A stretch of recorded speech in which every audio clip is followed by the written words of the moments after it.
160 damage as it stands. 5 bench Pokemon in play in total.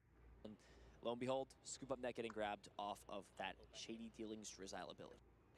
Beautiful. Scoop Up Net is able to take this Drizzile back, can recycle that for a later time, and now the Palkia V is up into the active with the Drizzile coming back down for more Shady Dealings.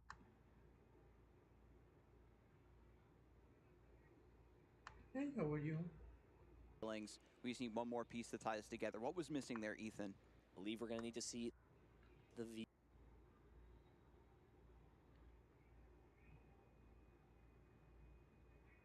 Singa. That's the Singa naman ang challenge. V-Star come out, and there are plenty of ways to grab that in this deck. Really just looking for an evolution.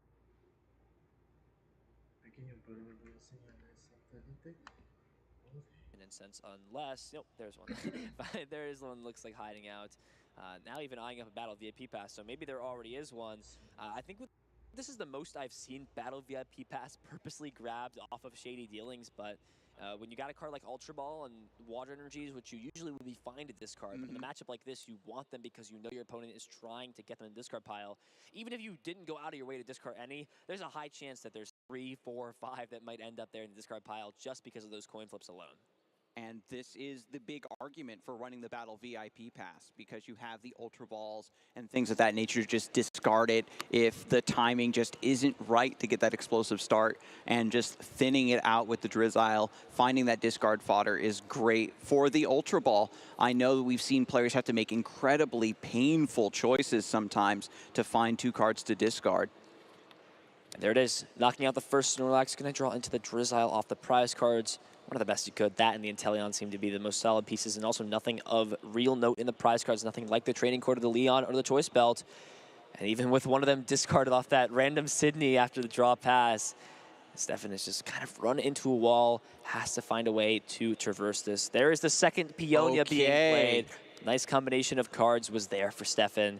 And I'm sure this will put back some of the non-as-playable cards. Rose Tower heading back into the prize cards. There are a few tough choices to make. You do have cards like a big Crushing Hammer in that hand. Sydney as well. You saw that was useful to get rid of tools. So that could be Stefan's play here, is to say, okay, I'm going to let you build up this massive hand. I know you're waiting for the Choice Belt Leon play at a turn. I'm going to let you build it up, and then I'm going to say, hey, all right, show me your hand. Let me see what you got here.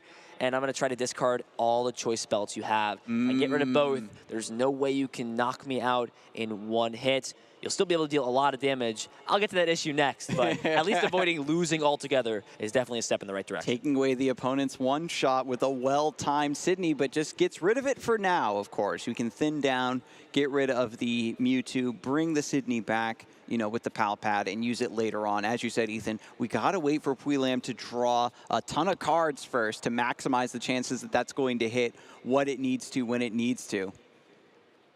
Yeah, I think Stefan's just deciding, do I really want to play these cards and slow things down? And there it is. Team Yellhorn. Yellhorn coming down is going to confuse both active Pokemon. However, Snorlax can still use its ability while it's confused, so now it's napping and disoriented. Having a very confusing dream indeed after having such a big meal and gourmandizing. Irida going to come through, finding again one water Pokemon, one water energy, and an item, but yeah. It's basically the same thing with the Drizziles and the Capacious Buckets. It pretty much is just find what you need. When your deck is built properly, you know, as a water list, it's basically like a Starbirth supporter. Yeah, there's a lot of ways to find water energy in this deck. Way too many for me to count. Capacious Bucket is one of the most solid item cards. If Capacious Bucket wasn't in format, the Palkia deck and Ice Rider deck would be so much more inconsistent, have no real way to find, would have to rely on using Energy Search to find a single energy. Like barbarians, like the barbarians using Energy Search. Yeah, it really makes you take for granted when cards like Professor's Letter to grab any 2 energies were in the format. Now all we've got is that effect, but only for water energies. But it's more than enough for this deck, and it is happy to be the only deck that can utilize, or rather only archetype with Palkia to really utilize Capacious Bucket. No other types have a card like that. But now we have the Ice Rider in the hand, going to put that onto the bench. one attachment. So now we just have to find the rest of the pieces of the puzzle. We need the V Max. We need the Choice Belt. We need the Leon. And we need to be able to get this all set up before the Sydney finds the Snipe, before the Path to the Peak finds it. Tails on the Confusion flip. That means the attack will not only fail, not as relevant, but the Palkia is going to take a little bit of damage for flipping Tails on Confusion. But more importantly, that just buys Stefan an extra turn to dig through the deck and utilize another Gourmandise ability, opting to take the Ultra Ball. This can get the hand thinned out a little bit more. The Grant will hit the discard pile, and this is the combination. Get rid of Grant, bring it back, get rid of it, and you're getting rid of Mewtwo pieces as well, and you can find one with Ultra Ball. And that was really the main thing. When Ultra Ball came back, or came into the format, there was a time where Mewtwo was released without Ultra Ball. And the problem with the V-Unions at that point was there was no consistent way to find them. You had to maybe use something like Great Ball to look at the top 7 cards and try to find a Pokemon. But with Ultra Ball, it specifies any Pokemon. Mewtwo is not a basic or an evolution Pokemon, so it can't be grabbed with Quick Ball or Evolution Incense, but Ultra Ball can grab it. And more importantly, it lets you discard cards from your hand so you can grab a piece and then discard it again with something like an Ultra Ball. And it's working out well, and it has really brought the Unions back into the spotlight. Oh, and Stefan's looking through the discard pile, making sure, you know, what do I want to bring back with the Silene? Maybe trying to get that Sydney, a Tails. One more flip, this could be big to bring back some pieces. And a Heads, okay, we've got one card to bring from the discard pile. Might be Sydney, but eyeballing something else, gonna get the Yell Horn. Yeah, this like that Confusion now, after seeing it pop off, delay for another turn, is going to try to buy another one. Yeah, that could be the only route. There's a lot of ways to get around that. You could always build up enough energy, retreat, and then scoop up net a Drizzile to just attack with whatever you want again. However, it is 2 energy you got to get rid of, and that can add up a lot into the discard pile. So I think Stefan's like, oh, wait, this is working a little bit. Okay, I'll roll with this. I'll roll with this. Yeah, already that adaptation, you know, Confusion, a very underutilized status effect in the current meta, but here you can see how effective it can be where attacking at the right times is most important. Another Tails. Wow, that's 2 attack fails in a row. I mean, look, if it attacks, what, like another enough times, it will knock itself out at that point, and Stefan will take probably what is a first of prize cards off of Confusion. That many flips would be crazy.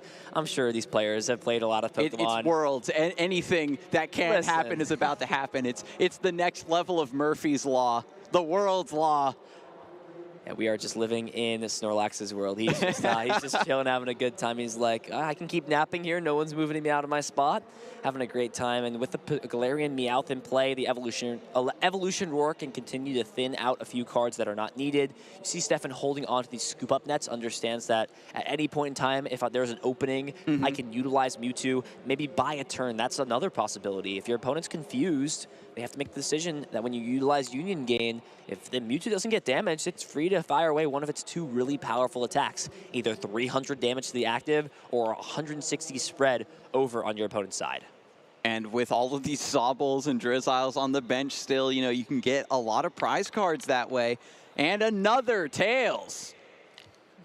Palkia is massively confused at this point, just beating itself up, not enjoying looking across at this Snorlax. Just a few more Tails to get that juicy knockout, 280. There's a lot of cards that Stefan wants down the line, but oh my, there are all 4. They're all chilling there. This would be something to see the entire board get picked up. He's literally thinking, he's like, what do I even do in this position? So just pass. We are just going to pass it over. You see the... No way to thin down for Gourmandise anymore. No, I mean, you could see the Super Nets get played, but I think Stefan's just understanding, like, what is even the point is, wow, is that another Tails? This Palkia has failed the Confusion attacks 3 times in a row at this point. It has taken 90 damage from Confusion. Listen, like, that's a potential, but yeah, Stefan's just going to pass a turnover again, and we're kind of in a weird stalemate where, listen, Pui Lam's going to have to take attacks eventually. You can't win a draw pass war against Mewtwo. It will 100% out-resource you. It's not possible.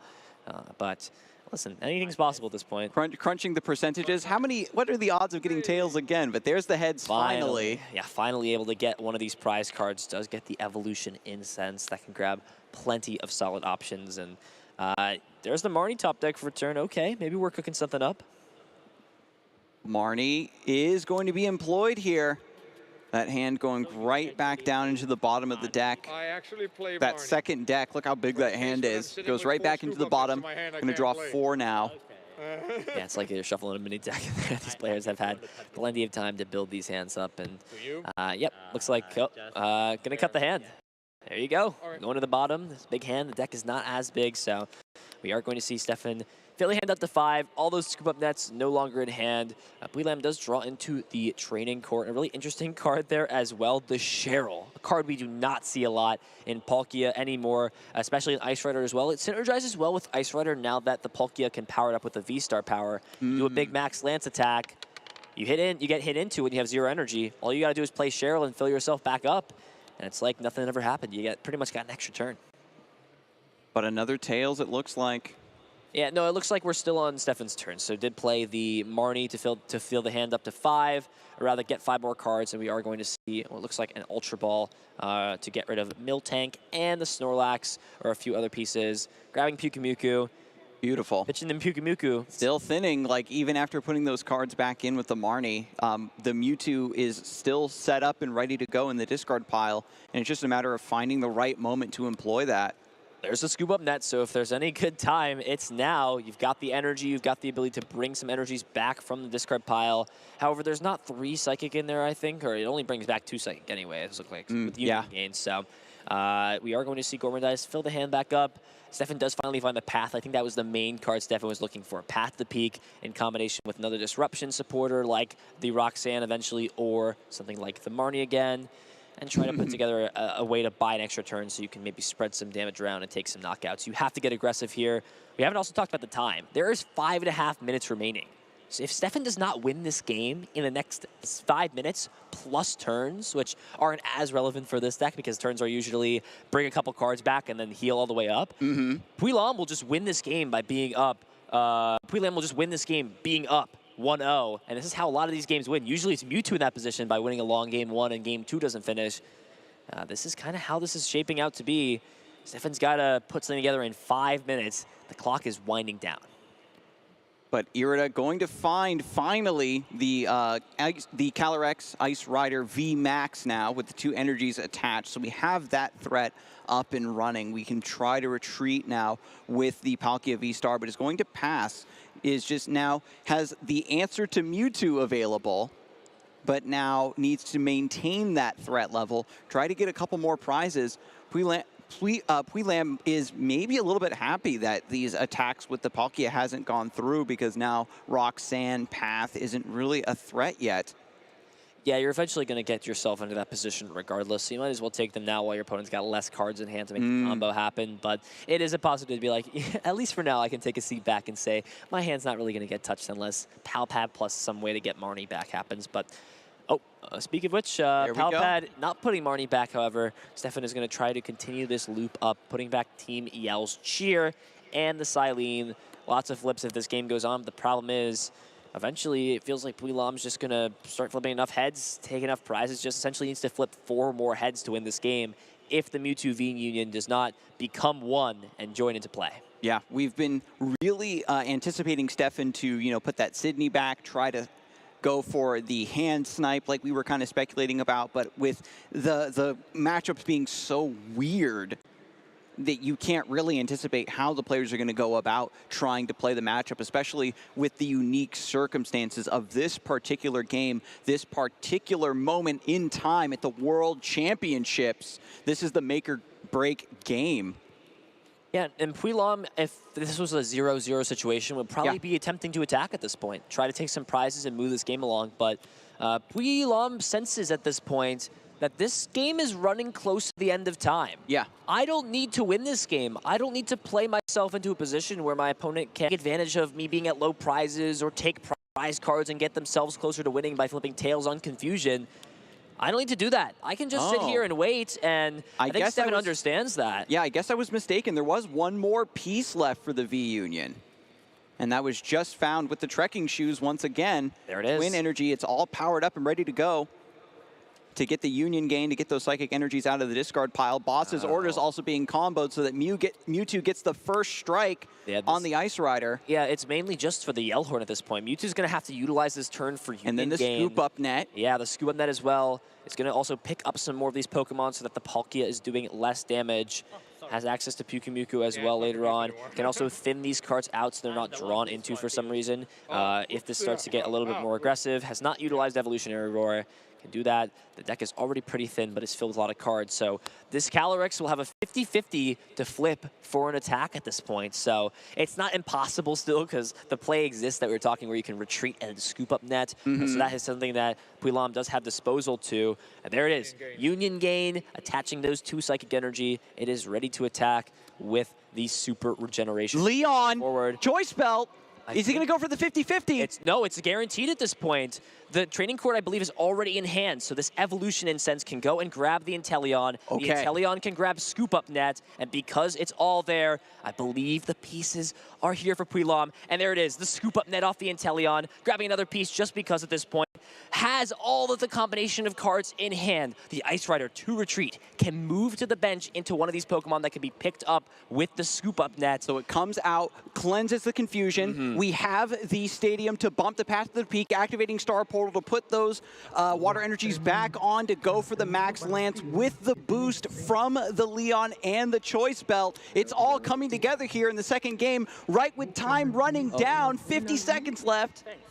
Actually deciding to not go for it. So it looks like the stadium is not here. I thought the stadium was in hand. Oh my God, so we are missing the stadium, but doesn't want to go for the 50-50. Yeah, now retreats though, so is going to go back. I'm not sure if the stadium is in hand. I see the Leon Choice Belt. I think it's there. I think the game was just there right away. Come on. Scoop Up Net again, recycling the Shady Dealings, Inteleon, the Drizzile. Even missing this, I'll have to check. It's so hard to see with some of the shadows, unfortunately, but even at this fact with how this is working out, it's fine because there's 20 seconds left on the clock. If Puilam passes the turn over to Stefan at this point, we're going to be into time. Yeah, Puilam giving us a heart attack. We thought the big play was coming. It's there. Yeah. Wow. And Stefan, I think, just understands that the game is over. There's no way to take these prize cards and win. Is going to concede. Puilam will win this round 8 of Swiss, advancing to day 2 at 6-1-1. What a close match. That was, wow, that was an exhilaration. That was a rush for sure. I was getting so excited there at the end, but not even needing that clutch stadium. I think that at the end of the day, we were kind of speculating around that Sydney line, trying to go for a snipe, just a shot in the dark of whether or not that card was in your opponent's hand or not. Not really a risk that Stefan can take, but, you know, big shout out once again to Puilam for having the resources and the knowledge to navigate one of the premier tough matchups in the current format. Yeah, wow. What a close match to spending. It felt intense, maybe not as close. Not much really happened over on Stefan's side, but still, congratulations to Stefan. Gonna walk away short of the accomplishment of making day 2, but it still shows a lot when you're able to pilot such a hard deck to really play at the end of the day. You really don't have that much room to make mistakes. A deck that's just trying to loop, and getting to that loop can be deceivingly hard sometimes if you don't know exactly how to route specific matchups. Try their best at the end. Too short, not quite there, was not able to get the final win. Puilam advancing into day 2. We'll see them tomorrow where they face it out and battle it out with the top players from around the world who have qualified through day 1 by getting to 18 match points, and those players who have had their automatic invite to day 2 competition. Yeah, after thick and thin, not getting the ID to try to manipulate, you know, a better matchup, having to play out that final game and having it come up for you right there at the final moments of the round, no less, having to go all the way to time after a long day of competition, a deck that is designed to test your mental fortitude and grind you down in more ways than one. It's a great way to, you know, end day 1 and seal your position for day 2 and continue your rise to potential world championship glory. Yeah, there's a lot of storylines brewing, a lot of storylines to be unfolded. A lot of these players have their stories to get here from day 2, whether that's battling it out, winning regional championships, winning all these big events as well, or even people who have really grinded on the local scenes when we had League Cups or equivalents in their respective regions. It's so interesting to see all these players have their story, and that's what makes it so unique. Worlds is individualistic to every single player, whether it's your first Worlds or if you're like Kyle and you've been to pretty much every World Championship, there's always something to take away, and I took away a lot from today's competition. Yeah, every Worlds format is going to bring its own level of competition and prestige. It's like, oh, you remember the, the 2022 Worlds in London because we had this deck and these formats, and we came back from that big break, and now we have a lot of fantastic games and awesome decks to showcase and show that the Pokemon TCG is still alive and well and is still more action-packed than ever. And as you said, Ethan, there's a deck for everybody that is meta relevant, and I'm hoping that we get to continue to see even more deck diversity in the second day. Absolutely. I want to hear from Puilam after that match. We've got our last interview of the day. Anna, take it away. Hello, I just heard you say you were speechless. Why? Actually, I started the day 2-1-1, so I'm back against the wall for the majority of this tourney. So I'm really speechless that I come this far, and I keep saying to my opponent that I really want to get on the stream table because I'm sure my friend want to watch me play too. So I get both of my targets achieved, getting on stream and getting day 2. That's a good day for you. Yeah, very good day indeed. Now tell us about your last game. Okay. What do you think, did that go as you planned? Did you think it would go like that? Actually, I think this is one of the matchup that I want to play the most because I think my opponent knows it as well because it's a rather slow deck, and I have the ability to one-hit knock out the Mewtwo V Union, which most of the decks cannot achieve. So I think if my prices did not go too bad, I think I will have a pretty good shot going for it. People at home might be watching and trying to imitate your play. Can you tell us about Ice Rider specifically? What's good about it? I think Ice Rider different from the normal Palkia decks that if your opponent plays a little benches, Ice Rider can still do a lot of damage. For example, if we play against Mewtwo V Union, they often don't bench a lot of Pokemons. So Palkia itself might be a little bit hard, so it needs its friends to help him. Now there are some people here cheering you on. Is there anyone you want to say hello to, either on stream or here? Yeah, just shout out to all the Hong Kong players here, or my friends, maybe watching at home, or they are asleep already because it's rather late.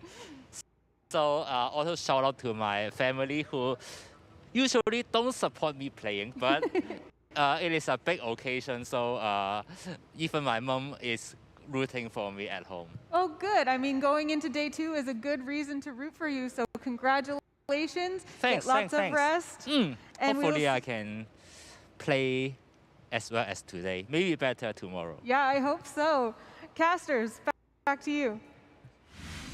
Wow, we had a really just humble interview there. I think I talked about how a lot of the interviews, the players are very confident. They kind of expected their win to be a foregone conclusion, but Puilam was, again, back against the wall and had to really make it work, and is now here proving that, yes, I am a competitor, proving to his friends and family that he does deserve to be here, and I am certainly rooting. I love an underdog. I'm certainly going to be rooting for him here in day 2. That was so sweet. I loved watching that. It's hard to not root for Fluom after that. At this point, it's going to be one of many competitors battling it out in the second day of competition. And wow, what a day we've had today. We've had 8 rounds of Swiss, a lot of intense action, heartbreak, success, intense battles, all happening here at the Pokemon World Championships. What a rush, what a feeling. It's been an awesome day. Yeah, this is the moment where dreams are made or broken. Not everyone can advance, but every player, regardless of the outcome, is still, you know, enjoying the honor of being at the World Championship. So big shout out to you for taking the time and energy to really show us what you were made of. And I hope that the people at home can also continue to enjoy the competition and also get a little bit of a goodie. We've got a giveaway still. We've got that golden path to the peak that they can redeem with a special code. Make sure you check it out at the bottom of the screen there, the bottom of the stream there to enter that code. And it is slightly limited, so make sure you get on that hype train and claim what is yours. Listen, with how well Path to the Peak has been doing this weekend, you're going to want that beautiful gold copy. There's a little Pokemon Snom hiding out in the card there. Look for that. Use that code WORLDS22 London. And make sure you guys are following along with us on social media. You want to make sure you're connected with us on Twitter, Instagram, Facebook, all those platforms. The hub you want to use is that hashtag #PlayPokemon anytime you can. I know my favorite thing to do at the events is utilize that hashtag or go on Twitter and see what players are talking about, what interesting things. There's been a lot of funny moments that have happened throughout this event. A lot of insane plays with decks. A lot of people recording that. If you can't be here to join the action, check it out. It feels like you're here with us. Exactly. We want to see what players you're rooting for, what decks you're excited for, what your favorite Pokemon is. We've seen some crazy screenshots already from the stream, but thank you so much for watching. It's been a blast, and Ethan has just a few more words to bring it all home. Yeah, pretty much what we said. A great day. Get ready for action tomorrow. We're going to have some intense competition. Things are going to heat up. You're not going to want to miss it. For Adam Watson, Joe Bernard, Shelby, Boo, Ross Gilbert, Kyle Sukovich, I'm Ethan Heggie, and we'll see you next time.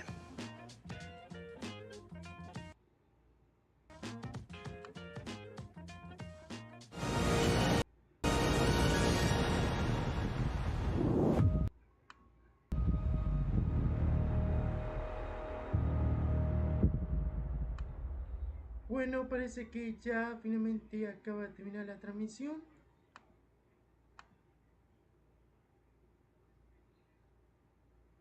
Bueno, parece que es todo por el día de hoy. Increíble, pues.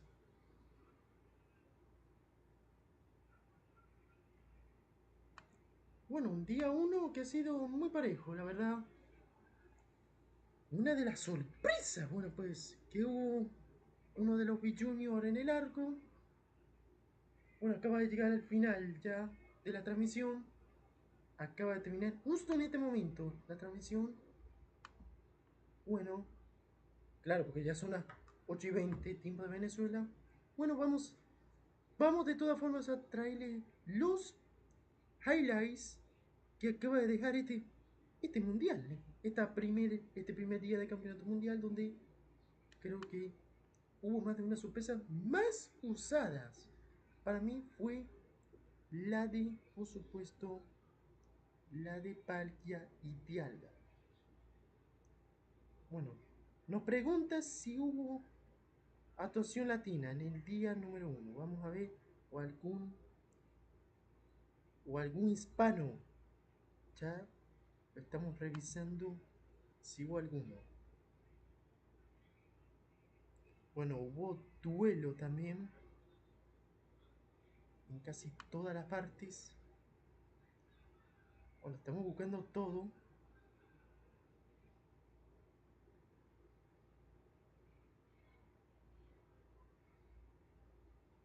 Bueno, estamos buscando lo que fue la continuación, si es que lo tenemos. A repasar los highlights que dejó este primer día de acción, un primer día con la ronda suiza número 1.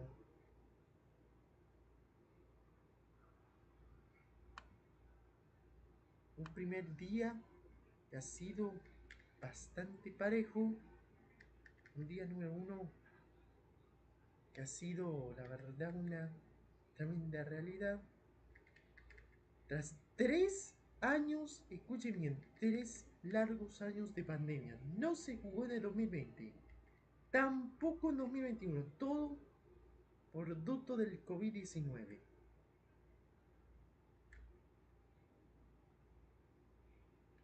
Bueno, tenemos uno, como no, la de Sander Pedro, como no. Vamos a repasar este partido entre Sander Pedro, claro, que recibió. Vamos a ver qué fue lo que sucedió en el partido inaugural. El partido que daba inicio al TCG online entre Xavi y Pedro, ¿cómo no? Worth noting, Xander did actually prize 1 Sobel, 1 Drizzle, and 1 Inteleon. But the players are off here, and we are going with round 1 of the World Championships 2022. It's been a long time coming, but Worlds is happening. We've finally done it, and Zach just having a quick peek at a Crabominable V. I think not something that Xander really needs in this matchup. I think it's a little bit of a tech card for a deck we haven't mentioned yet, the Mewtwo Control deck with the V Union. So it's a little bit awkward that Xander has started with this V Pokemon, and Zach gets to go first here, and he kicks things off with the Battle VIP pass. That's the best time to find it. It's not usable on any other turn in the game, but straight away he's able to start filling up his board, and this is exactly what Mew is looking to achieve. The wider you go with your bench, the more value you can accumulate with that Genesect V's Fusion Strike system and just draw through your deck, because Mew at the end of the day is still very combo orientated. Absolutely. I mean, Battle VIP Pass is just the perfect turn 1 card. Get any 2 basic Pokemon. And of course, in a deck like Mew, you're getting Genesect. You're building up that draw engine as well. But this is an awkward part of the matchup, because a Mew player really wants to fill their bench with Genesect to have that phenomenal draw power. But then again, Palkia does damage based on the amount of bench Pokemon, so you want to limit your bench so that you're not giving away extra damage. We do see a flip for Cramomatic. It is Tails, so no searching any card there, unfortunately. Yeah, I still think there's a couple actions here that Zachary can do. He's got the Rose Tower. We're going to see 1 card off of that. You always want to use this first because, just like you see, he's picked up an extra Pokemon. Now he can draw 2 additional cards from his first Genesect. Oh, that is very nice. Elisa Sparkle, not this turn. Turn 1, you can't play a supporter, but that's the card you want to have. We did see an energy drop onto the Mew, and that's pretty much everything you could ask for if you're Zachary. You've got your 2 Genesect, your Mew, your Meloetta, your energy drop. You've even got your Rose Tower there, so that's a good start. Yeah, you kind of would like to cycle a few more cards, but he got the main things. He got a couple Genesect, Mew's there with energy. That's kind of the best of both worlds, and we are seeing a Battle V pass from Crabominable as well, so that we can fill up this board. Both players are choosing to play for Battle VIP pass, so they really want to have these explosive turns. We know that Palkia also likes filling its bench and going wide, so we're seeing a quick deck search from Xander, just getting comfortable knowing what Pokemon are in those prize cards. Obviously, there's some key one-offs for him to keep track of. He's eyeing up the Roxanne straight away at the top of his deck. He's got to keep track of that path to the peak as well, and he's going to start now electing which basics to go for. And looks like Sobel's going to be in here possibly, but no, he's going to kick things off with the Radiant Greninja. He also has a Capacious Bucket in his hand, so you can easily start getting some value from that, as well as the first attacker. And wow, he has double VIP pass to start things off. What a great way to start the stream. That's ridiculous. 1 player had a Battle VIP pass, that's a good start. And then Xander's like, hang on a second, just the 1? Get both of them. You've got your Radiant Greninja to do a bit of drawing, because Capacious Bucket gets you 2 energy, and you know, generally speaking, 1 goes on the Palkia, 1 gets discarded with Radiant Greninja to draw 2 cards. You've got Sobel there ready to evolve, you've got a backup Palkia. I will say Crabominable is probably the worst starter. It's a tech card. You want it there in an emergency in the right matchup. You don't want to start with it. No, and it has that lower hit points as well, so it can be something that Zach sort of prioritizes in the late game. We're going to see the first concealed cards from Greninja, And we see straight away an Irida. This is the backbone of the Palkia deck. You can go ahead and grab a water Pokemon as well as an item card. This really unlocks the archetype, and we could be seeing even more VIP pass coming down here.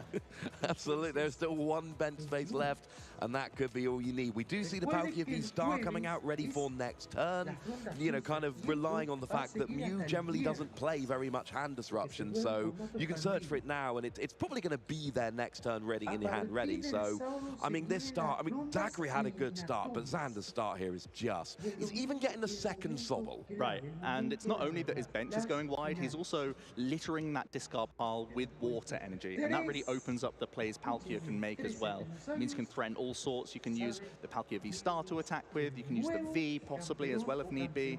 You can even threaten Radiant Greninja if you feel like it's appropriate and set up some V-Maxes, which may stay out of range of the Palkia in one-hit KO. But yeah, it's everything you want, and he's already got plays for next turn, especially against a Mew archetype, which is not known for playing Disruption either, so you can just hold on to a very strong hand. Absolutely. Replaces the Rose Tower there with a Training Court, lets you get a basic energy back from your discard every turn.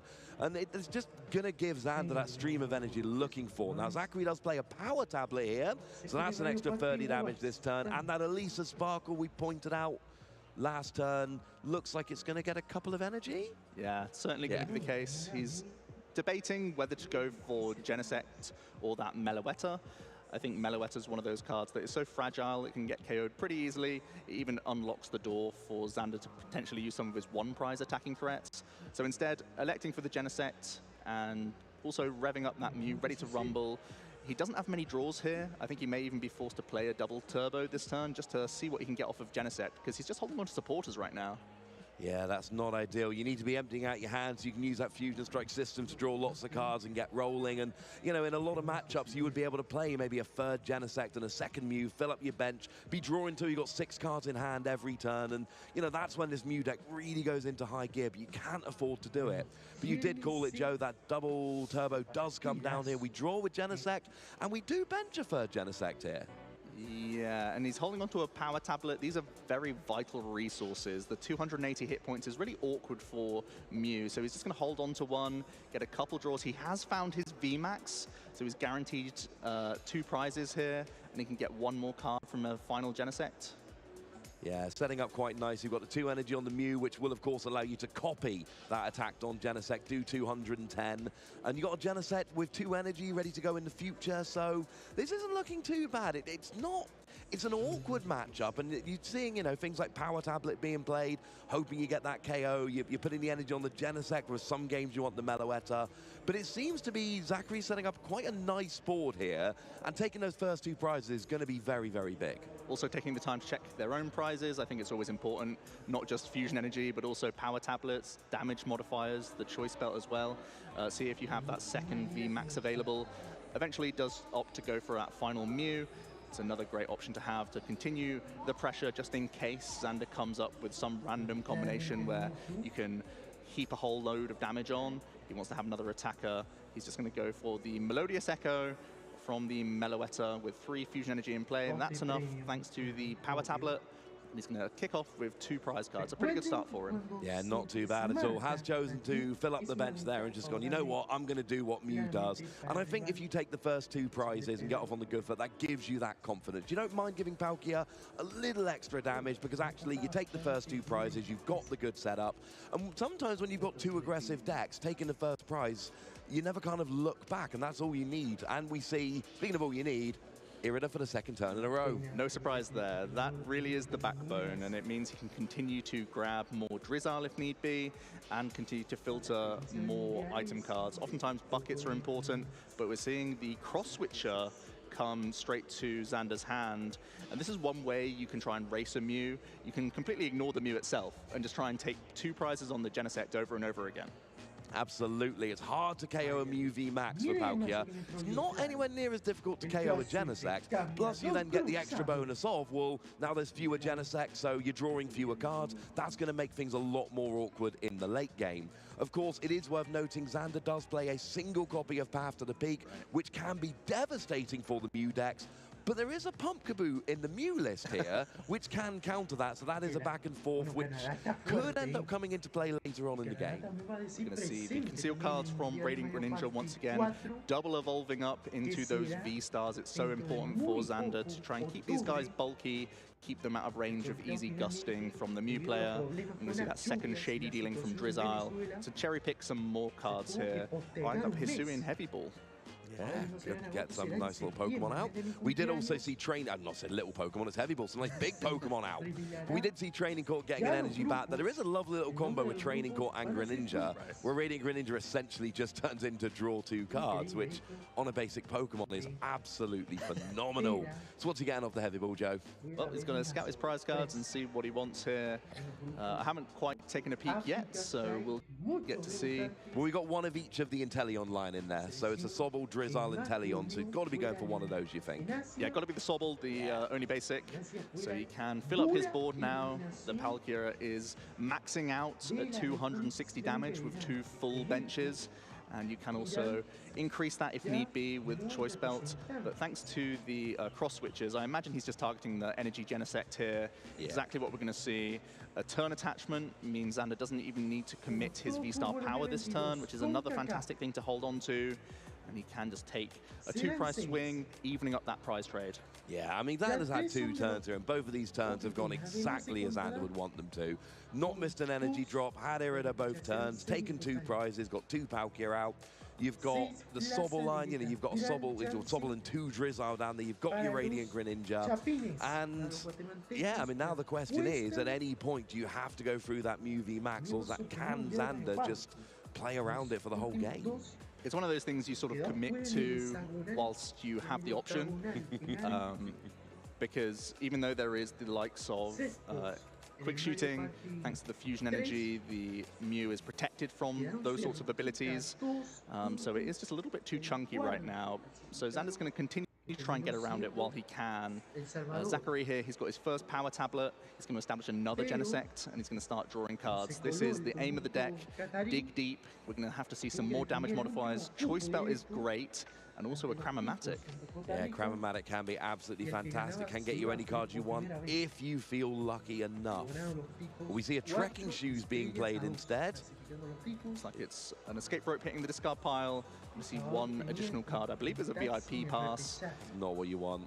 I was an Echoing Horn. So that makes his hand a little bit awkward. We see a turn attachment of Fusion Energy. I think you want to use another Genesect here because all of these resources are important. You never want to cram away a cram because you'd love to have 2 bites of the cherry. Oh, we did draw a VIP pass there, though, which is fantastic to use as fodder for something like a Cramomatic. Because at this stage of the game, it's not doing you any good, and that's exactly what we see. Cramomatic discarding the battle VIP pass. It's a Tails! That's 0 for 2 on Cramomatic for Zachary. That is not what you're looking for at all. They're just shuffling up because there was a fail search of a quick ball as well. And now we're going to see 1 final Fusion Strike system, trying to draw all the way up to 6. And hopefully it means he can hold on to his Echoing Horn, because it's a great way for him to close out that game. But we still need 1 damage mod here. Yeah, we do. We're not quite there. Echoing Horn gets one of your opponent's Pokemon out their discard onto their bench. So it's a great way to bring back a Pokemon. What did we get, Joe? Oh, we saw Power Tablet. That's huge.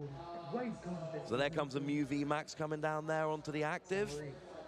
This is an interesting choice of whether to Cramomatic or not, because it's a great thing to get VIP pass out of the hand, because you are going to get into Roxanne range, but it's also great to draw back into the Cram. So he's going to hold on right now by the looks of things, certainly debating. You could go ahead and try and get your other Choice Belt. It's happening, he's playing it. Do we get the heads finally? We don't! Oh, it's man. Another tail. That is not going well on Cramomatic. 0 for 3. It's not what you want round 1 of Worlds. But we do get a KO on Palkia V-Star, which very much is what you want. So it's not all bad. Yeah, down to just 2 prize cards remaining, already clutching the Echoing Horn. Very scary times for Xander. You have to think this is a great window of opportunity for him to look to use that Path to the Peak Roxanne combo. Absolutely. You unfortunately not going to be gusting because there's only 1 boss's orders and that can't be played with another supporter. We know one of the cross switcher is in the prizes and 2 have been played. So there's not going to be any gusting here, but I think you're right. Path to the Peak combined with Roxanne put your opponent down to a low hand size, turn off that Fusion Strike system ability, and then hope you can get a 2-hit KO on the Mew, 1 more KO, which could, you know, just be that little Meloetta, and then that's the game. I think that's got to be the play. Yeah, I think that's fully the strategy. You can use your Radiant Greninja to attack this turn. You can set up the 90 on the active whilst knocking out the Meloetta, and then you keep your 2-prizer out of the range of fire as well to force Gust as well from Zachary. So I feel like that's certainly a strategy here. We did see a lovely little play there where Xander used Scoop Up Net to pick up the Radiant Greninja so he could play it and get a second use out of that, drawing extra cards. That was a lovely little play there. We do see the Drizzile coming down. You're going to be able to search for a trainer card, and the question is, what Xander got in hand? Oh, he goes straight for the Roxanne. There was no hesitation at all. So yeah, I think this is absolutely the play. We know they're not prized, of course. There's only one path to the peak. There's only one Roxanne, but they're both in the deck. So we see the energy, we see the Roxanne coming down. So I don't think he was able to cherry pick a path, so he's really hoping off the 6 cards he can find that, because Roxanne, not very effective when there's 3 Genesect in play ready to top you back up. So he's really hoping that this 6 can help him out. Absolutely. I'm fairly sure there's a Drizzile that can evolve this turn. I'm pretty sure one was netted and just rebenched, so I'm not sure if he actually has them available to him. And he prized his Inteleon as well. He just plays 1 copy of Sword and Shield Inteleon. So he's just going to have to raw find this path to the peak. That's not perfect. I think I saw it. Did I see it? Am I seeing things? Oh, it's very hard to tell. Didn't seem to get it. We do see the V-Star power. That is going to power up Greninja. And this is actually really big, because it means Zachary's going to have to Gust in order to win the game next turn. Yep, as well as finding some extra damage modifiers, because Xander has, fortunately, denied an Echoing Horn by going completely wide on his board. We're going to see 90 onto the active, as well as that 1 prize being taken out. You can see where Xander's map is now. Finish off this VMAX, and you can be sitting pretty. Whereas Zachary, he might have to get a little bit more creative now if he's not able to draw what he needs from these Genesects. You've got to think if Xander had found the path to the peak, this game would be as good as over, unless Zachary happened to have the Pumpkaboo right now. As it stands, this is looking really good for Xander. Zachary, it's not over, but we need some gusting potentially, some damage modifiers. It's getting very late in the game. We do see a Mew being searched out here. Yeah, I think his best play here is to Psychic Leap into the Palkia and set it up, and then you essentially remove your damaged VMAX from play. And now that you've established a second Mew V, you can do this fairly comfortably. I'm going to see, I think, 4 cards here. And we see Pokemon Catchers. That's definitely an element of Zachary's 60. He plays 2 Boss's Orders and 3 Pokemon Catchers. Yeah, so here it comes. certainly going to need some heads flips here. He's missed on all of his Cramomatics. Let's see if the Catcher can be any better. No! Man, he is having a rough time of things right now. Cannot flip heads! I mean, you live and die by the coin flip sometimes with this Mew VMAX deck. You accept that you have some huge high roll potential, but on those tails flips, it feels much weaker here. And now there's a real debate for Zachary.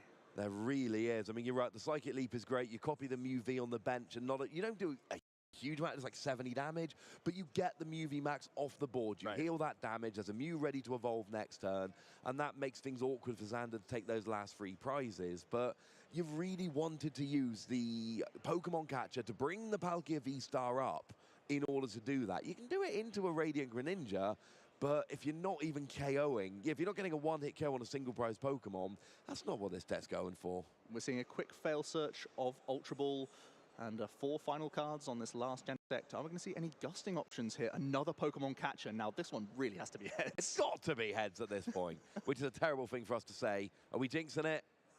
Oh my goodness. This is unbelievable. I think we did. You did. So unfortunate for Zachary, because he really needs that damage on the Palkia here. Just doing 70 into the Greninja doesn't help you at all.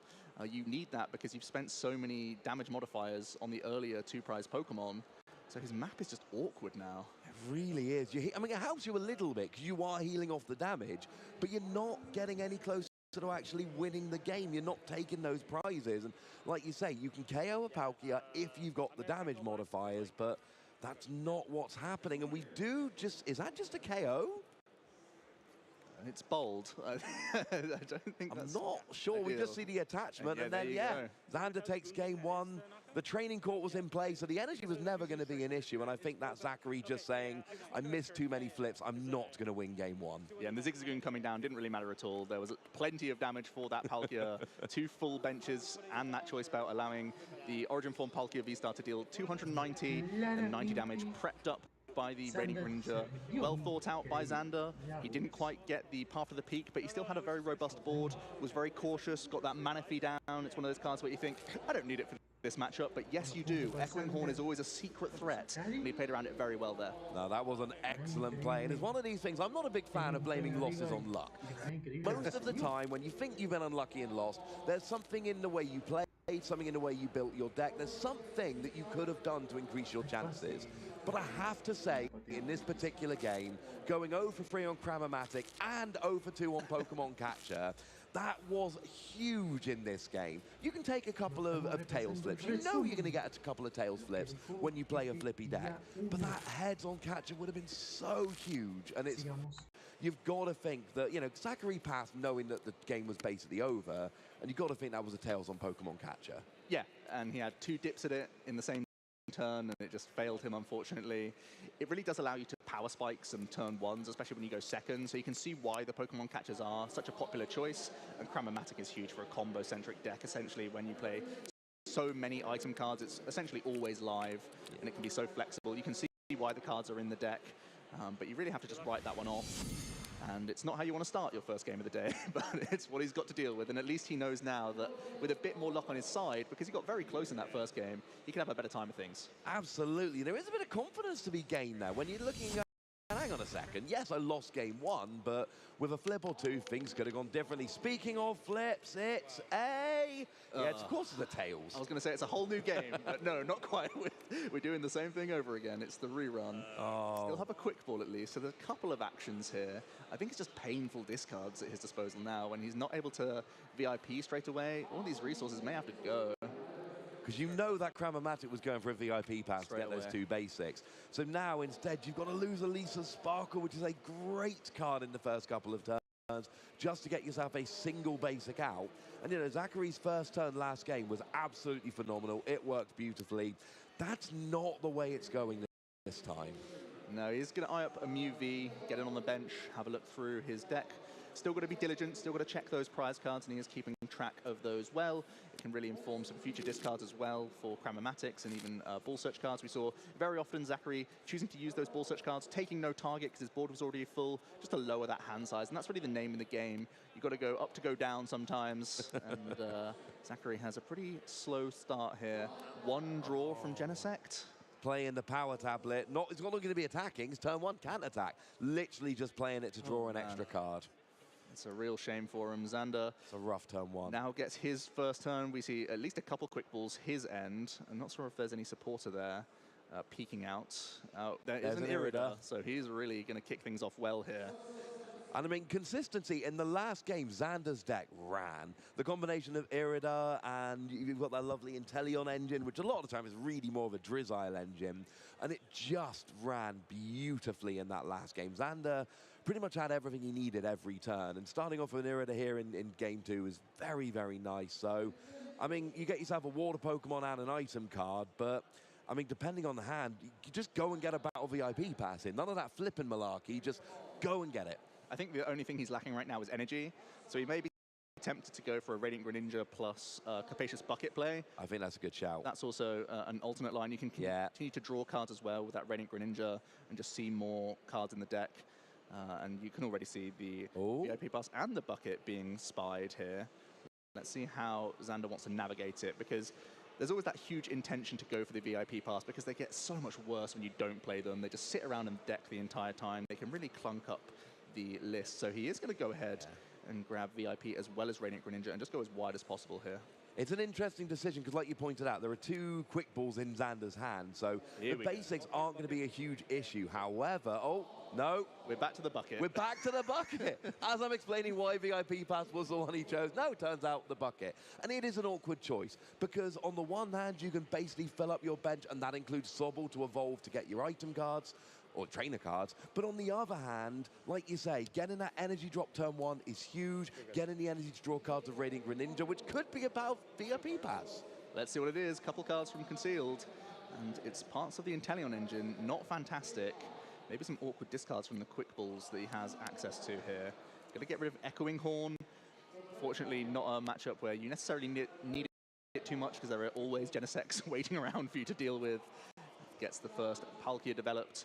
And even though there wasn't much happening from the Mew, it's still a dangerous deck. It doesn't take much for a boss's orders to come out, an escape rope even, just evolving up and using double turbo. Like, you still have so much reach in the Mew deck, you may still have to be respectful here.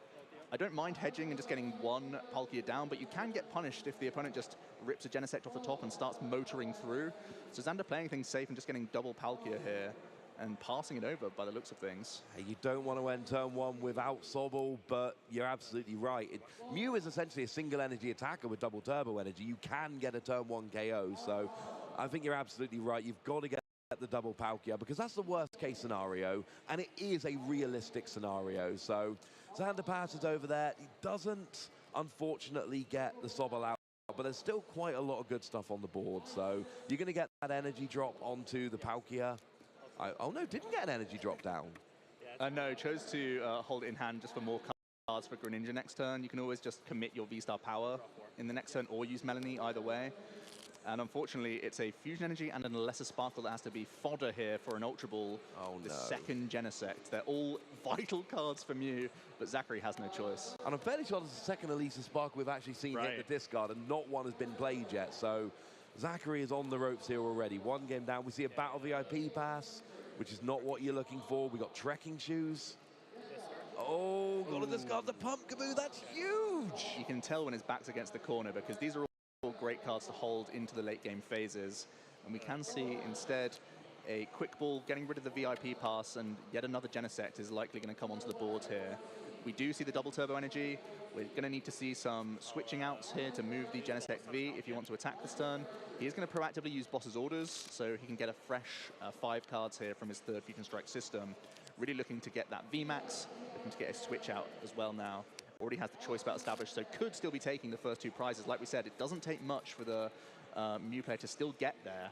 And Xander's conventional wisdom by getting a second Palkia is looking very intelligent right now.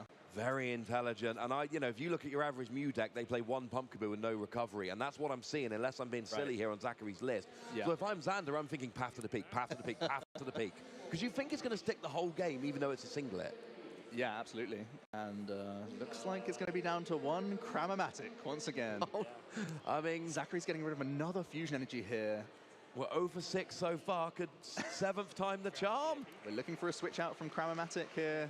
Obviously got to get that heads first. Changing the dice. Let's see if it changes his fate. It does! Celebrating the heads. And it means that Zachary is going to take 2 prizes here. Picks up the switch, showing it to Xander straight away. Pretty obvious what he was going to look for here. Yes. And finally we see a bit of better body language, nodding along, finally getting things go his way. He's had some painful discards, but at least he's up in tempo. Absolutely. Taking that first couple of prizes off the Palkia is absolutely huge. And this is what we said about Mew. Mew is just, you evolve once, you attach a single energy card, and then you're doing enough damage to one-hit KO a Pokemon V. It's a very scary deck, especially when you add in the Fusion Strike system. So getting those parts of the puzzle are not as difficult as they might be in some other decks. And actually, there's at least a Sparkle prize, so that means that there's only 1 in the deck for Zachary. That could be relevant. We're going to see Capacious Bucket from Xander. He has no Inteleons, Drizzles, or Sobbles in sight. This is usually the backbone of his archetype. I think he's relying simply on Radiant Greninja draws here to actually get anything going. I'm not sure if he already has access to that V-Star in hand. He does have quite a large hand size. Going to go deeper here for 2 more cards. Finally picks up the Sobble and the V-Star. I think that's actually huge for him. Yeah, absolutely. So he can get the attack off now. So he can respond here. I'm not sure if he has any gusting available to him, so he may be settling for just hitting into this Mew, as he did last game. Only has 2 energy to attach as well, so can't even start setting up that Radiant Greninja. We saw how well he played in that first game to set it up first and then knock it out with the Palkia. That combination, the 1-2 punch onto the VMAXs can be so useful. But yeah, not ideal for him. Instead, is going to attach to a Sobble here for later turns. Doesn't have any backup Palkia either. Is going to have to settle for the Subspace Swell for a chunk of damage. Not a bad chunk of damage. It is awkward, though, because generally, Star Portal is a great way to build up Greninja, and if you don't Star Portal, you generally don't attack with Greninja. And we see Xander attaching to the Sobble, and that's kind of like giving up on that Greninja already, but didn't get the path to the peak, so Zachary is off here. We do see a power tablet, which I think is going to come down. He's just doing the math in his head, working through the numbers. Can I get... Because if he can get a one-hit KO on the Palkia, it's not quite the end of the game, but it will feel like it's as good as. Oh, it's massive. Absolutely. We're going to have to see some switching cards as well, don't forget, because there was a Techno Blast on the previous turn. Also going to have to throw away a Choice Belt. Not ideal. Second heads in a row. That's the dice for him. don't know why he picked the blue one this whole time. No, don't go for the blue one. Anyone watching, take note. Always use your opponent's dice instead. They seem to work a little bit better. We are going to see the Cram-O-Matic immediately for the switch, identified well by Zachary. You can freely retreat with your Mew, then switch straight back into it to reset a Techno Blast option. And then we're just going to need one damage modifier and a lot of draws to get there. Zachary as well will be eyeing up a means of getting another Mew down as well, because there's a heavily damaged one. But Xander doesn't play Rare Candy, so there's no immediate Inteleon response attack option. In fact, taking a KO on this Palkia just removes all threats from Xander's board for an entire turn. Yeah, and you're up 4 prizes to 0 at that stage. If I'm Xander, obviously we know you don't want to draw. The day one, you've 2 losses or fewer. Draws can be devastating. If I'm Xander and this Palkia goes down, I scoop to go to game 3, because a draw round 1 in day 1 when you've got to have such a good record to go through, I think that's essentially it. Now we see the Mew coming down. We don't have the damage modifier yet. No. We've got a couple Genesects to help us get there. Echoing Horn, double turbo energy, Quick Ball. Quick Ball can at least empty the hand a bit for some more Genesect draws. Yeah, his Rose Tower really wasn't too helpful. It was just another Rose Tower and just another unplayable. You're going to see the shuffling of the deck for a failed search here with a Quick Ball. One final Genesect. Can we see another damage modifier? We know early on he already got rid of one of his power tablets, so it's a pretty difficult thing to try and cherry pick here. But if he can, it's a huge swing in the game. And it's very different. Xander is cherry-picking with those Drizzle and those Inteleons, but Zachary is basically just going, Genesect draws a lot of cards, I'll probably draw what I need. And that's basically how the deck works, unless you've got Cram-O-Matic, of course, but we've seen how that's worked out, and I don't think we've got it. No. There's a huge sigh of relief for Xander there, because I'm sure Xander would have conceded at that point. Possibly, especially when you're very conscious of the clock. No support to play, of course, so it looks like the backup option is just take a prize, take the Sobble out of play, limit Xander's options for draw, and it is going to be a KO with the Mew here. Psychic Leaping, actually. Yeah, good. Love it. Absolutely love it. Take the damage off the board, make that attack from Xander, because we've seen it's a 2-hit KO game onto the free prize Mew, so take that 2-hit KO off the board. And, you know, I mean, I know you put the Meloetta up, and at this stage, you're basically saying, fine, go on, KO the Meloetta, but you're also saying, you know what, I've taken 3 prizes, I like my setup, go and have the prize. And also, if you're Zachary, you've got to be thinking, I cannot get pathed. And if Xander got a Drizzle, that would be the path, and that would potentially just shut down Zachary's deck. So I think you've kind of got to go after those Sobble to stop the path coming down. Xander has a really interesting choice. He could try and Melanie here and find a second cross-switcher. And if he's able to do that, he can knock out the only Mew in play.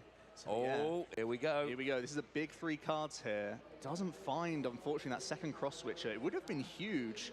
Zachary taking a big risk with a Psychic Leap and just hoping that no Sobbles means Xander can't piece together a Gusting here. And it's turned out pretty well for him. See the turn attachment onto a bench Palkia. It's going to be a pass straight back from Xander. I don't mind this play. Essentially, what you're saying is, I'm just going after your 2 prizes. It's going to be too hard to KO a Mew. KOing a Meloetta is only good to build up that 4th prize after KOing a Mew. I'd rather just set up my field and not give you a chance to take a 2-prize KO, or at least force you into having Gusting in order to do so. Oh, speaking of which, we see an escape rope. Oh, what does Xander do here? I mean, you can put the Greninja up, but that's quite a useful draw engine. But then do you want to give up a potential 2-prize attacker here? Xander's eyeing up the amount of damage modifiers used, and I think he feels safe enough that he can send up this V-Star and potentially retreat it even next turn.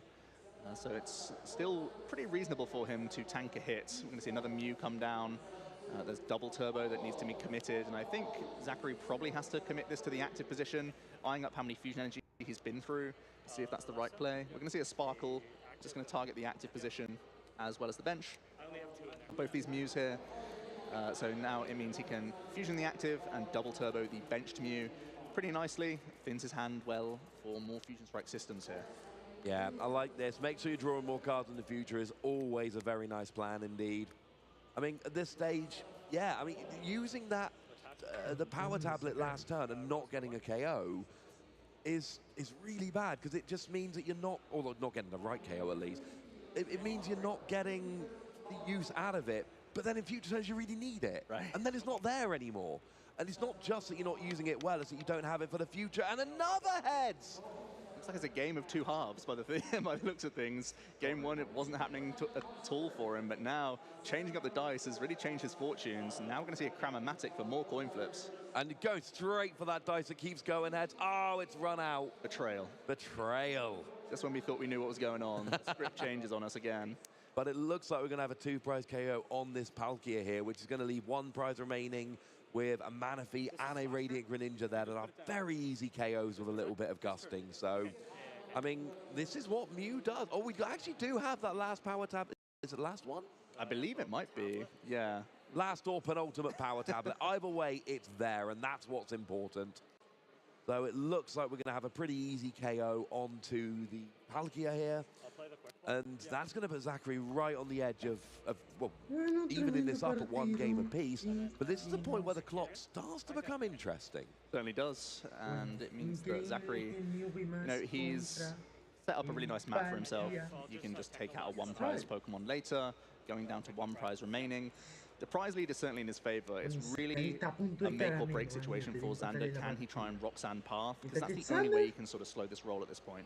Yeah, absolutely. And I can't help but think if Xander had been able to find that path earlier in the game, as soon as you see that Pumpkaboo go down, you've got to think your opponent doesn't really have much of a counter. So, I don't know, maybe there was a second Rose Tower, but then that's so hard to just find that single stadium card. So, either way, it's all a moot point now. That's all in the past. We see Xander drawing 2 cards with Greninja. And Boss's Order's Choice Belt. I don't think these are his supporters of choice, but you can certainly slap the tool on, try and reduce your hand size before using a Roxanne. Unless he's debating some other sneaky play here.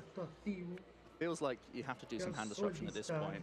It's a bit of a lucky dip to see if you can actually hit path. But instead we go for Irida.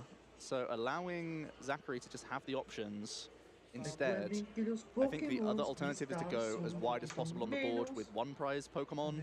So there is no Echoing Horn combo. And you can say that you can survive an attack with not enough damage modifiers remaining for Zachary with your 2-prizer in the active position. Quite possibly, that might have to be the play. I mean, if Zachary's got Gusting next turn, then it's when you would need a switching card as well. Yeah. It's not a huge amount needed. Not without Roxanne coming down. Not without Path coming down. It's let's say Gusting and a switch, and Zachary's got it. Yeah. And we know that Zachary's Gusting involves coin flip sometimes, so it's not always as easy as it seems. Even seeing the Crabominable V coming in, and just a subspace swell from the Origin Form Palkia here. Let's see if Zachary has the means of getting that final attack off here. Pokemon catcher straight away. Oh, what's it going to be? What's it going to be? It's going to be it's a heads. So there we get the single prize Pokemon. Not able to attack. Well, there we go. The VMAX means you don't need a switch. Mew VMAX comes active, gets the KO. Zachary evens it up at 1 game each. And we're going to a game 3 with about 13 minutes remaining. So players going to have to get a bit of a shift on. It's tight for sure, but we've seen that both players can win quickly. It can be a real slugfest, as we mentioned at the start of this series. For Xander this game, he just wasn't able to piece together those Sobble. You can see the perks of VIP Pass in that first game and the downsides in the second, where he just wasn't able to see any in his opening hand, even after using that Radiant Greninja. Simply having no strategy made him go for a different line from Irida. A little bit awkward for him. Zachary identifying the 1 Sobble that was put down onto the board early, taking that prize away, and that option away from Xander was huge, as it turned out, because Xander was really left scrambling in that mid-game. Absolutely, and it's a really interesting matchup, because Zachary's got to be thinking, yeah, I only lost game 1 because all the coin flips went my way. And Xander's going to be thinking, look, when I Set up in game one, I went really well, but, you know, game two, that opening was really, really bad. I didn't get the opening turns I wanted, so, you know what? I don't know if that's, you know, so they're both thinking, I can win this game. And sneakily, Zachary 6-0'd last game. Xander didn't take a prize. Yeah, it seemed closer because of the board state, but yeah, it certainly was an effective race from Zachary. He knows exactly where to take those prize cards. Xander with a mulligan here, no basic Pokemon usable, so he's going to have to reveal it to the opponents and shuffle it up and get a fresh 7 cards here. A little bit frustrating because he had the Path of the Peak very early as well as a VIP pass, so you have to try and shuffle that in and refine those sorts of cards. The Path of the Peak, there's a couple of windows of opportunity to use it in this list. There's a Marnie, there's a Roxanne. Both of these cards are great to combine with the Path of the Peak, but also just finding it early can also be very disruptive. Yeah, if you get it done early enough, your opponent has to find a replacement stadium or a Pumpkaboo, or they just aren't getting out of it. In terms of prizes, Zachary's got an Elisa Sparkle, a double turbo, one of the 2 Mew V Max. This is something I was saying about before we went on the air today. 2 Mew V Max is great if one of them isn't prized. Yes. Now, Xander still does go for a 2-2-2 prize map in very many occasions. Sometimes trying to weave in the 2 90 damage hits onto a V Max, set it up for a KO, but you know that there's always the chance to leap with the Mew. So you never really feel that confident using or putting prep damage onto a Mew because you know it can vanish out of thin air. And we know that Zachary has identified that as a play. He's used it in that second game very effectively. And Xander here, he's able to level ball to start things off. I'm not sure how many other actions he has. Yeah, he simply benches another Sobble and passes. That's and not Zachary's good. off to the races here. Yeah, I mean, Xander may not have had a huge start there, but Zachary really seems like he's going to. We've got a Mew, we've got a Meloetta, we've got a Genesect, we've got an Ultra Ball being eyed up here to potentially get another card. No, what we've got instead is a quick ball, I want to say. Getting rid of that single boss's orders. The boss's orders is off the table now. No, there are 2. No, there are a second one. Okay, so that is still potentially available, just far more awkward. We get another Genesect, and whereas we saw in game 1, it was a little bit cagey. I'm not going to fill my bench up quite. Oh, go on then. There's none of that here. Zachary is going, right, Xander's had a bad start. We're short on time. They know they're in game 3. These are experienced players. They know they got to play fast. And Zachary's going, I am just going to race you here. Yeah, and we see the first attachment of Fusion Strike Energy. We're looking for a lesser Sparkle, of course, so he can actually launch and attack this turn. Psychic Leap will be plenty to deal with the low hit point Sobbles. And looks like still clutching onto the Ultra Ball as an option. Going to fire off one more Quick Ball here. You can get that third Genesect V down onto the board. Give yourself as many draws as possible here. We're looking for the Sparkles themselves, but also Cramomatic gives you a backdoor option if you can flip that head. Absolutely, and at this stage, we know what Zachary's going for. Mew, backup Mew, Meloetta is a single prize attacker, free Genesect for draw. That is what the bench is going to look like. It's what we've gone for all 3 games at this stage.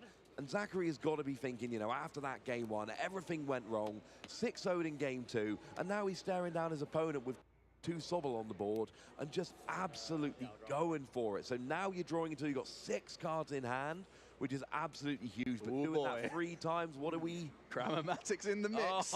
Oh, we got the Cram. Still got some trekking shoes to try and hit the actual target that you want to. Another Cramomatic, and he's going to take it. Gives himself 2 coin flips to try and hit this Alessa Sparkle.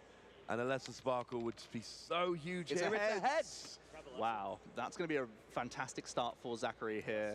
Can initiate that prize race, remove a Sobble, and again limit Xander's options. And you know that nothing's coming back your way. That's the most important thing here. You can freely just take the prize, and there's going to be no response at all. And at the same time, you're getting a lot of Fusion Strike energy in play, and that can really allow you to have a massive Melodious Echo on on future turns, I should say, as well. Yeah, absolutely. I love this. You've got free energy on the board. You've got the KO on the Sobble. You've got your 2 Mew coming out. You've basically got your perfect setup in terms of Pokemon. Free energy on the board turn 1. And then Xander's going to be going into turn 2. 1 prize down with a Sobble on the board or nothing else. And, you know, there is no comeback here. The best Xander can hope for is setting up the board to come back in future turns. Irida off the top. I think that really bails out Xander because his hand was awful. He really had nothing. I'm going to see a Capacious Bucket, I think, here. There is a Quick Ball, I believe, but the time has passed for VIP Pass, unfortunately. So it may just have to be a physical copy of the Palkia here, whilst you get some extra energy in the mix. You can also grab Radiant Greninja potentially as well. It's just a difficult hand for him. not what you're looking for. Battle VIP Pass, of course, only usable on your first turn. It's a phenomenal card, but it's got that huge downside. So players generally play 4 of them in these decks where you need to get your basics out. And the hope is, you're not going to find all 4 of them. You don't need it. Find 1 or 2 turn 1, that will be enough. But when you end up at turn 2, like you say, it's too late here. So we got Capacious Bucket getting a couple of energy, which is nice, but it's not like the setup we used to. You want that Radiant Greninja to discard 1 of those energy and then draw a couple of cards. We do see a Drizzile though, so at least Xander does have access to a trainer card of his choice. Yeah, you've got to imagine it's more ball search coming out because you have to try and get some extra cards from Greninja. Or you just say, well, I'm kind of living off the top deck, but I can at least get 2 Palkia established so I can guarantee 1 on the following turn because we know that Mew is very capable of gusting. Absolutely, and we saw that in the previous game where Xander did go for that second Palkia and it ended up being absolutely the right play because had he only gone for 1, Zachary would have got the only one. Didn't change the result of the game, but it was still a very heads-up play at the time. But when you do that and it works as well as it did for Xander, you've got to be very conscious of that in the future, going, right, well, I bailed myself out once doing this. This needs to be the play moving forward. But, you know, we're down to, what, 6.5 minutes left here, and Xander is on the back foot. Zachary should have enough time to finish this out if he can carry on the game as he started. Yeah, Xander really mulling over his options. He's going to throw away 1 of his V-Star. Definitely agree with that choice. You have to imagine there's going to be a Radiant Greninja coming in, and we're going to see a concealed cards because he needs a lot off of these 2 here. Yeah, absolutely. You've got to just... The problem is you get into that stage where you need so much. You need energy, you need something to get you going next turn. You want Sobble to try and evolve next turn. I mean, potentially even some kind of disruption to try and hold Zach's start a little bit. The path of the peak is in hand, but I feel like if you're this far behind, you need a big pole vault back to get yourself ahead. So you might have to save it for a Roxanne play. Yeah, oh, absolutely. You know, like, or even something like a Marnie. It needs to be combined with that at this stage. Yeah, I'm down with that. Xander was looking for some fodder, I think. At least 1 card being awkward, but there were 2 very good cards that he got from the concealed cards. So again, more awkward choices. Going to choose to get rid of a Melanie here. You're going to see the second Palkia. Again, playing it safe. You can't give up any more free turns to Zachary. Has to establish the second Palkia, and again chooses to pass over, knowing that you can hold the Water Energy for a future turn to draw more from Radiant Greninja here. Yeah, and you've always got that V-Star power, which is going to get you attacking in 1 turn. It's not perfect. You'd like to be attacking without it, but at this stage of the game, you'll take it because it's definitely an option. For Zachary here, we see another flip. It's the heads on Cramomatic. So now we're seeing, well, just far more. Oh, we've got Boss's orders straight away. So, Zachary, that's the only thing he wanted there. So he's going to be able to get either the Radiant Greninja to take away potentially the draw engine, or just go after an easy 2-prize Palkia, while also knowing that that's going to limit Xander's attacking options in future turns. It is one of those Palkia. And this is just getting awkward for Xander. See the commitment of a stadium, which is always a little bit scary. It's going to be the old cemetery. 3 additional cards, finally some fuel for an Ultra Ball. I think it's really important to establish your other VMAX, but it is in the prize card. So you can't protect this Fusion Energy Mew. It would have been a great way to secure yourself some really high damage. That being said, it's still tricky for Xander to try and get a gusting play on a Mew V, but it would have been a great way to maintain really high Melodious Echo pressure. Regardless, there's a KO established. Zachary going to be going down to 3 prize cards this turn, guaranteed. He's getting a few extra pieces along the way. It seems like he's content here. Can simply copy the Meloetta, going down to just 3 remaining. And let's see how Xander can react to this. He promotes the Drizzile to kick things off. We know he's held onto Irida from that previous turn. Still has concealed cards at his disposal as well. Roxanne is picked up, and he does have Roxanne Path as a combo now if he wants to. Have to make some actions first. You need to use your own V-Star power before you do lock yourself out. So straight away we do see the V-Star power. There are 2 energy in the discard pile. Going to go straight onto this V-Star. Looks like it's cross-switcher time onto the 2 Fusion Energy Mew. This is huge. And path to the peak, and Roxanne. This is huge. And this is what I meant about only playing 2 Mew VMAX. It's great until 1 is prized, because Zachary could have got the Mew VMAX last turn, and this would not have been an option for Xander. Roxanne Path would still have been an option, and a very good one, but not combined with a 2-prize KO. So Xander here, I mean, I think still on the back foot, but this is literally everything you could have wanted. 2 prize KO, taking energy off the board, turning off those abilities, putting Zachary down to a low hand size, and essentially putting Zachary on a clock. You have got a couple turns to draw out of this, or else I am actually just going to run through. Even picks up a turn attachment as well for his benched Palkia V. Very helpful. We're going to see the reset of a Drizzile here with Scoop Up Net, so he has options for the following turn and takes his first 2 prizes of the game. Will this comeback be enough? Is Path to the Peak going to stick here? Oh, that is always the question with Path to the Peak. Oh, actually, we've got an Ultra Ball in hand for Zachary, and I think he is literally, just going to go get the Pumpkaboo. Got to get the Pumpkaboo, not the Path to... This is why I was so excited when the Pumpkaboo hit the discard last game, because Pokemon are easy to find. So, you know, getting a counter stadium's not that easy. Getting a Pokemon is easy in this format. So many ball search cards. And now Zachary has gone, well, I've got a low hand size. I've actually got no hand, but it's all right, because I can now draw potentially 18 cards off Genesect. You limit yourself just by 1, because, of course, Pumpkaboo isn't a Fusion Strike Pokemon. Oh, 15 cards. Sure. But you got to take it. And we're going to see a Pokemon Catcher coming down as well now. It's heads. That's fantastic for him. He can take another 2 prize knockout, put himself just 1 away. And again, this Mew is sitting pretty. You don't even have to spend any resources in terms of damage modifiers. You've already got the Choice Belt to help you get there. It's going to pick up 1 card, the double turbo energy. We saw a Melodious Echo last turn as well, so no need for switch shenanigans either. You can pretty much hold the lot. And you've got to feel pretty good about that position. Yeah, and the thing is, Zachary's taking a lot of KOs here without using those power tablets, which you're going to need to KO the V-Star in a moment. So I like this. You've got a power tablet in hand. You've already got the Choice Belt attached. I think Zachary might be able to do this over the next couple of turns. And what a hand to sit on. He's got 2 tablets for next turn as well.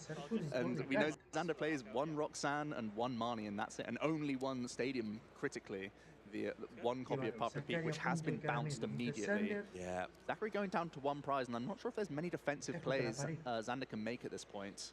And let's not forget, we're talking about all of these damage modifiers to KO the Palkia V-Star. Could just gust a Manaphy. Yeah, that's all it takes. He's got coin flips on catchers, he's got Cramomatics, he's got the damage mods already in hand, so Xander needs to hand disrupt, that's certain. And we're not going to see that 1 shady dealing that he bought himself last turn with the Scoop Up Net. Will Xander be able to piece together something here? He does play a Marnie, but the problem is when it's not combined with Path to the Peak, you're just going to draw out of it with Genesect. And we know that Zachary's hand is busted, but Xander doesn't know that. Yeah, Xander has to commit to the boss's orders and just say, I just have to try and dodge and weave for a turn and just stick to my prize race. I know that there's a high potential that I get KO'd this turn. There's only 1 power tablet, I think, in the discard pile. It's very much in Zachary's reach, but if you just boss, take out 1 Genesect, you at least have that going for you that you can win in 2 turns. Absolutely. The timer has gone to 0 on our screen, trying to confirm if that does mean the time has been called officially or not. But I don't think it's really going to matter, because it should be that either Zachary wins this turn or Xander wins the next turn. This game is not going to be going on for very long at all. Yeah, when the clock runs out, players don't just stop play. We have +3 turns, so whoever it ended on when the timer ran out, they are turn 0. And both players essentially have 2 turns from then. So there's turn 0, turn 1 for the other player, turn 2 for the player who started on turn 0, and then turn 3 will close out the game. And that's plenty of turns for Zachary to close here. Yeah, when he got a boss's orders. At this point, Xander may be assessing his options. Because you're going for the double turbo, you're attacking this turn, certainly. The other option was to try and just trap the Genesect. It's okay. Looks like Xander was drawing 2 power tablet there, and then we get the KO with the Mew on the Palkia, and Zachary Fortier wins round 1 of day 1 of Worlds. First dream game we've had in 3 years, and that was a good one, Joe. Oh, it's fantastic. 2 top-level players playing 2 of the top contenders that we think are going to be at the World Championships, and really well played from both players. Zachary wasn't getting phased by the huge number of tails going his way in that first game. And that mental strength is something that sets apart a good player from a great one.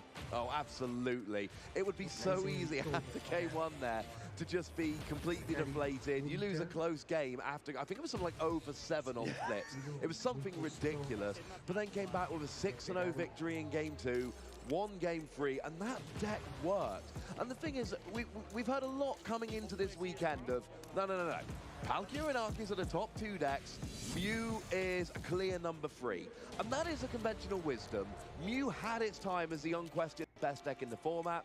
It is widely viewed coming into this tournament as a tier below in your Palkia and your Arceus. But that's why Mew is still so good. It's not always the flashiest deck, but a lot of the time it's just draw lots of cards with Genesect, choose between, 1 of 2 or 3 attacks with Mew, and you're off, and it's big KOs, it's damage modification.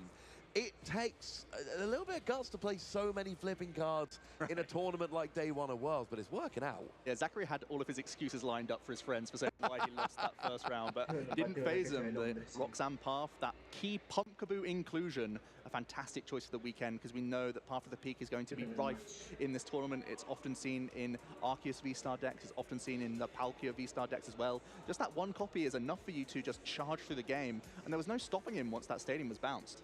Absolutely. We saw how easy it was to get it. Just play that Ultra Ball, got it straight away. And this is standard nowadays. If you're playing Mew, you've got to be playing Pumpkaboo, because we've seen too many games where Path of the Peak comes down, maybe with a Roxy Namani, sometimes just, like turn 1 or 2 Path of the Peak. And if you don't have that Fusion Strike system with Genesect, your deck doesn't work.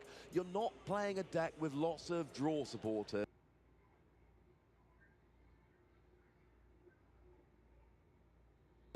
Or your deck doesn't function and you lose. Yeah, and Xander was kind of sputtering at points, I think it's fair to say, in those other games. We've seen this deck be very successful. He's playing a very similar 60 to Isaiah Brad.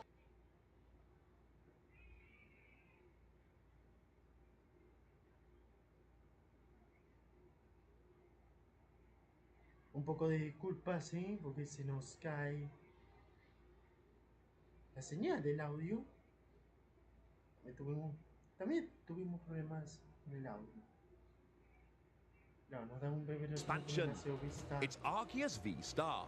We need to start with Arceus V, however, as its Trinity Charge attack for just 2 colorless energy allows you to search your deck for 3 basic energy and attach them to your Pokemon V, and that does include Pokemon V Max and Pokemon V Star, in any way that you like. When you pair this with the new Double Turbo Energy card that can provide 2 colorless energy and a single attachment, you have an engine that can be used to speed up any Pokemon V deck. You can even accelerate energy with Arceus V-Star Trinity Nova attack, and although you will need a 3rd energy, you'll also deal 200 damage, which is enough to get a lot of key KOs on Pokemon in the format right now. Being a V-Star Pokemon means you only give up 2 prizes when KO'd, rather than Pokemon V Maxes, which give up 3 prizes, but it also gives you access to your new once-per-game V-Star power. The phenomenal Starbirth ability might be the only V-Star power you can use per game, but it lets you search your deck for any 2 cards. Whether that's boss's orders to take a key KO, or just the final pieces to set up your strategy, it's an ability that can turn the tide of the game, even though it is single use. Arceus V-Star can make almost any Pokemon V better, but one of the best partners right now is Duraludon V Max. Duraludon's Skyscraper ability prevents all damage done to it from all Pokemon with any special energy attached, so it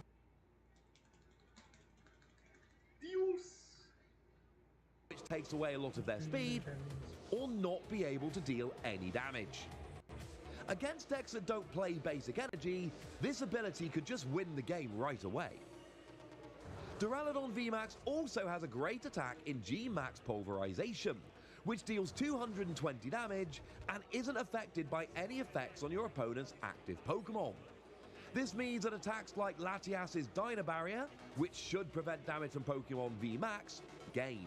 Having 330 HP and no weakness also makes Duraludon VMAX extremely difficult to knock out, and means that healing cards like Hyper Potion and Crystal Cave become super effective. Arceus V-Star has burst onto the Pokemon TCG scene, and whether the best partner is Duraludon or one of many other Pokemon V, it's fair to say that the combination of fantastic energy acceleration and the ability to search for any cards is going to lead to a lot of wins. Keep watching the Pokemon TCG International Championships to see if this deck can continue its already impressive record.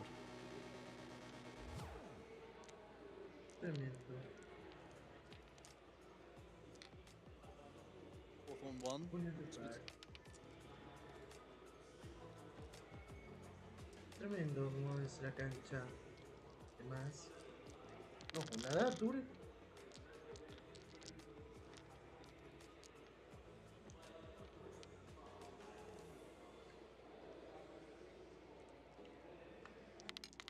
Bueno, tremenda la jornada que ha sido muy fuerte. Bueno, creo que le podemos darle uno más.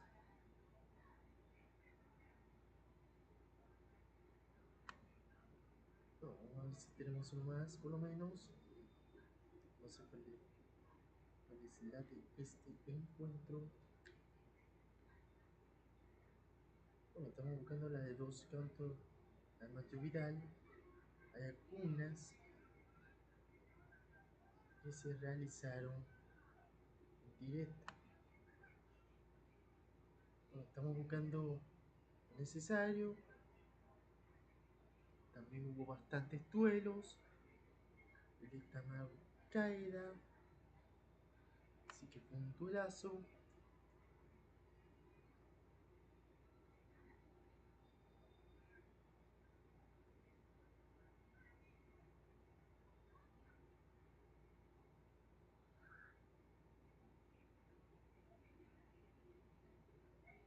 Bueno, les vamos a mostrar algunos resultados. Bueno, aquí la tabla general.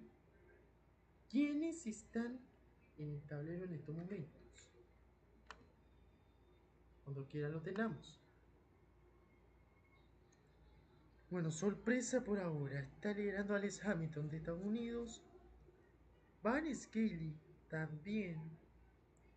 Su Fayobatis de Japón. Hasta los momentos viendo la tabla con esta cosa. Atención con las mujeres, porque está ahí por ahora. De Estados Unidos, 1, 2, 3, 4, 5, nada más. Japón por ahora tiene 2, 3 en el top 16. La local Gran Bretaña solamente tiene a 2. Jacobin y Kai Wanihai. Canadá tan solamente tiene 2 y sale Chas. Creo que no se cuenta. Japón tiene 4 representantes. Italia, atención porque una de las mujeres está en el top 10. El otro que es el Carlo Antonio de Sosco. En ese tablero. Si mal me equivoco, si todo es correcto, creo que clasifican los mejores 16 de cada a la próxima ronda y cada se replicaría ese tablero. Adelantamos un poco, cambio de escena. Bueno, hubo varios partidos, la verdad, aunque la verdad la de sí que fue un partido muy difícil además en estas rondas peleras. Pudimos llegar a la última, pero el momento más ideal fue el momento donde el partido donde el danés sacó toda la casta y pudo sacar a la bestia, al todopoderoso Mew Piastro estelar, y se convirtió así en el primer jugador que saca lo mismo. ¿Quieren ver cómo fue el momento que lo sacó? Bueno, vamos a mostrárselo para que todos lo vean. El momento de que montó eso. Sí, pero tengo que salir primero. Dejamos correr esto y esto. No sé si lo tenemos. Creo que no tenemos el audio. Ah, no.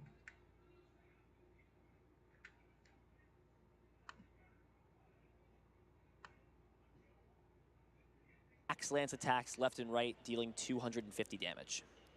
It's already been a little bit too late, right? Puilam, the gamble paid off of saying, I'm just going to take my time slowly but surely setting up this Ice Rider. It's just a natural threat that I'm going to have preemptively to threaten the Mewtwo, and it does come out V-Union in all of its glory. Oh, it is glorious for sure. Look at that. 4 cards coming together to create that one powerful entity. That is Mewtwo V-Union. It's got several attacks and ability as well. We've never seen any mechanic like this in the Pokemon trading card game to this level before. And mainly, again, it's the super regeneration of just saying, I negate your attack. I negate your attack. That Miltank needs to go back onto the did that Miltank retreat and go to the hands? I think it was, yeah, I think I see the Miltank there. Yeah, I just make sure because a little bit of a shortcut. Oh, maybe it was too good and that's in hand. I think that's fine. Yeah. So we are going to go ahead and play the Roxanne. That is going to shuffle both players' hands into the decks. Stefan's going to get 6 cards. Puilam is going to get just 2. Path is still in play. And Palkia is dealing probably the least amount I've seen it do in a while. 120 damage, and that's it. There's a potential for this Mewtwo to power up. Maybe play something like a Pokemon Center Lady, and then you're not really being threatened by much. So Max Lance is a scary attack, especially if you have any damage counters on you already after ending the turn. Yeah, trying to get some damage to stick through the super regeneration healing. But now Stefan is going to start shifting gears and saying, I have my wall, and now I'm going to start manipulating this deck to become a big pile of supporting cards for it.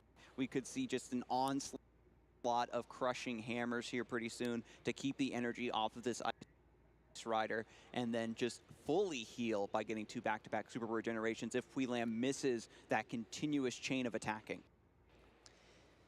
Yeah, is that a... I need to double check a card there. I think I just saw something that I did not expect to see. Even more spicy tech? There is a Grant in this deck. Grant. Tell us about that card. So Grant has a very interesting effect on it that we haven't really seen in the Pokemon trading card game. It's very similar to Propagation Execute that we had a while back. It has an effect that says you can discard 2 cards from your hand, and if you do, you can put Grant back into your hand. It's not relevant in this deck. I think the effect says your fighting Pokemon do 30 more damage this turn. Essentially, it's just a Leon only for fighting types, but the fact that you can put it back into your hand and then discard it and then use it to discard more cards to put it back means that it's even easier to thin your hand out a little bit more. Essentially, it's like a -1 if you utilize the ability to put it back in.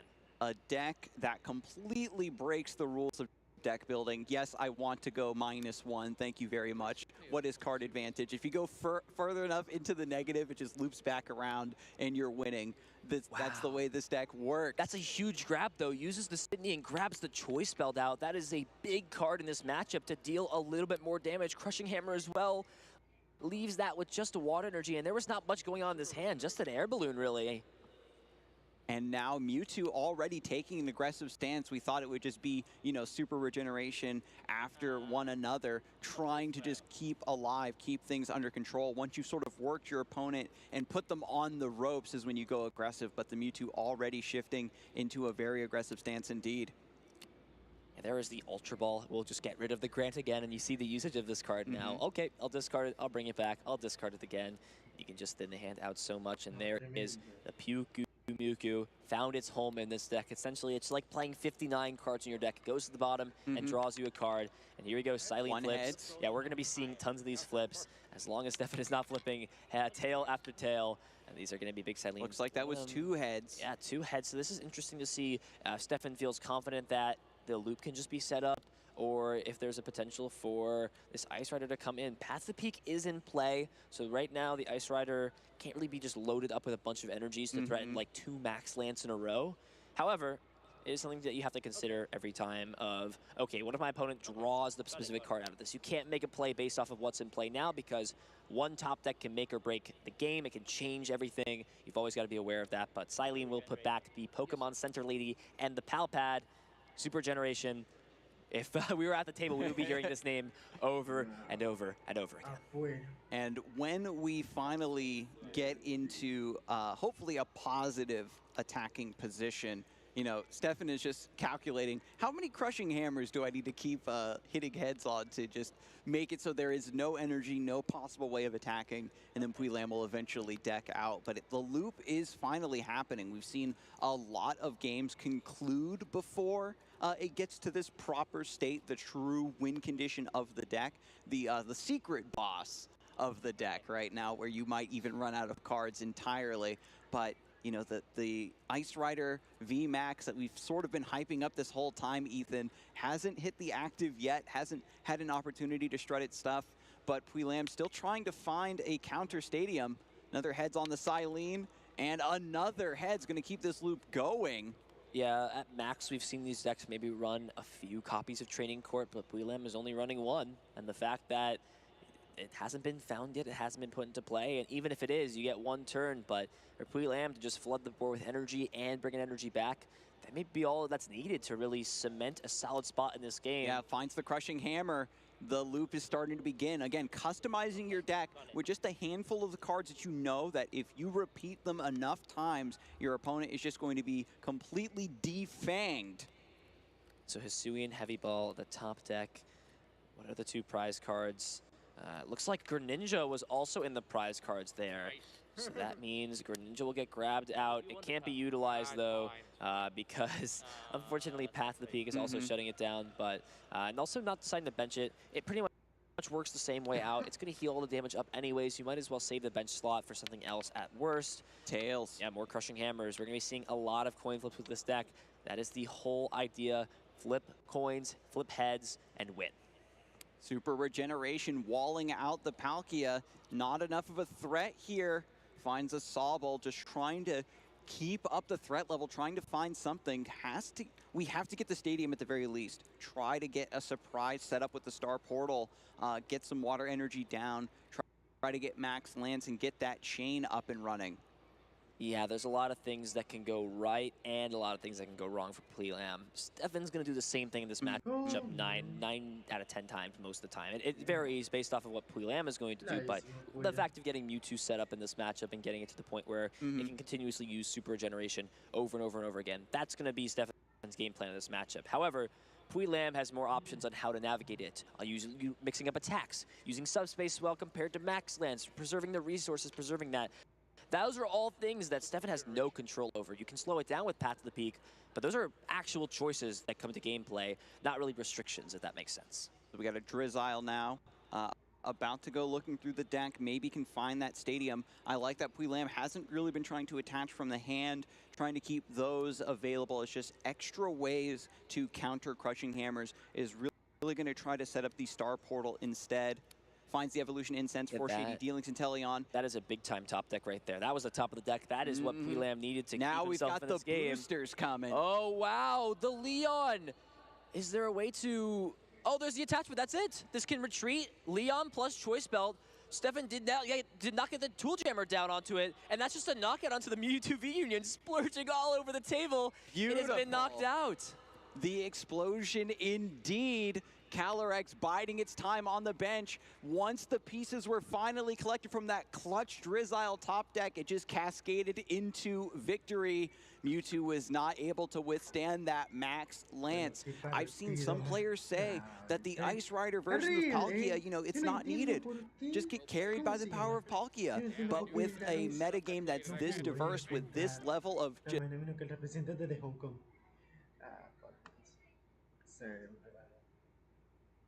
Bueno, sin más dilación, creo que hasta aquí con el resumen. En aproximadamente media hora se vendrá, si es que la lluvia no lo permita, estamos con el día, pero antes de eso se vendrá el sorteo, y el sorteo será en modo random a determinar contra quiénes van a jugar el Mario Party 3 Special 30 Years World Cup, ya en la ronda de los duelos. Nosotros nos vamos, pero nos vemos en aproximadamente media hora.